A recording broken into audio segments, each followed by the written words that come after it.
రైతు భరోసాపై మంత్రుల sub committee నివేదిక సమర్పిస్తుందని, డిసెంబర్ 9న రైతు భరోసాపై చర్చించి త్వరలో ఇస్తారని, ఇందులో ఎలాంటి అపోహలు అవసరం లేదని రవాణా శాఖ మంత్రి పొన్నం ప్రభాకర్ తెలిపారు. హుజురాబాద్లో నూతన మార్కెట్ కమిటీ పాలక వర్గం ప్రమాణ స్వీకారానికి మంత్రి హాజరయ్యారు.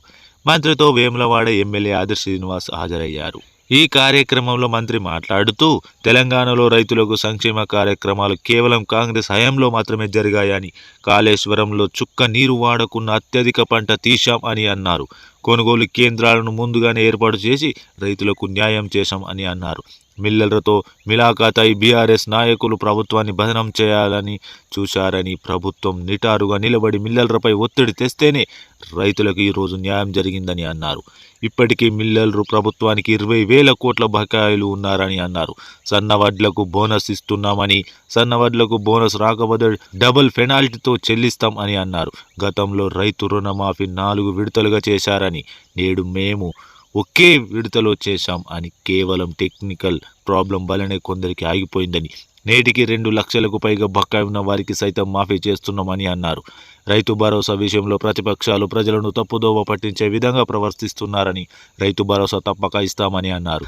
రైతు బంధు గతంలో రియల్ ఎస్టేట్ చేసేవారు, గుట్టలు పట్టాగా ఉన్నవారు సేద్యం చేయకుండా పొందారని, ఈ విషయంపై సబ్ కమిటీ వేశామని, నివేదిక రాగానే 9న చర్చ పెట్టి తొందరలో రైతు భరోసా ఇస్తాం అని అన్నారు. గతంలో టీఆర్ఎస్ నాయకులు బీఆర్ఎస్గా ఏర్పడి మహారాష్ట్రలో పోటీ చేస్తామని ఆర్భాటాలు పలికి ఈరోజు ఒక్క సీటుకు పోటీ చేయకుండా ఫామ్ హౌస్లో పడుకున్నారని అన్నారు. ఇలాంటి వారు కాంగ్రెస్ ఓడిపోతే సంబరాలు చేసుకుంటున్నారు అని, మీ సంతోషం కాంగ్రెస్ ఓడిపోయినందుక, బీజేపీ గెలిచినందుక తెలపాలని అన్నారు. మీరు బీజేపీ పార్టీకి బి టీం కాదా అని ఆయన ప్రశ్నించారు. ఆడవాళ్లకు ఫ్రీ బస్ పెడితే వాళ్ళు ఉల్లిపాయలు తీసుకోవడానికి వెళ్తున్నారని వారిని అవమానించారని అన్నారు. 200 యూనిట్ల వరకు ఫ్రీ కరెంటు, 500కే గ్యాస్ పథకం ఇవ్వడం జరుగుతుందని అన్నారు. ప్రభుత్వం హామీ ఇచ్చిన 6 గ్యారెంటీలను అమలు చేస్తామని, ప్రస్తుతం నియోజకవర్గానికి 3,500 ఇండ్లు, త్వరలో రేషన్ కార్డులు ఇస్తున్నాం అని, కుల సర్వేలో వివరాలు నమోదు అయ్యాక ఇప్పుడు ఉన్న పథకాలు కాకుండా కొత్త పథకాలు కూడా వస్తాయి అని ఆయన అన్నారు.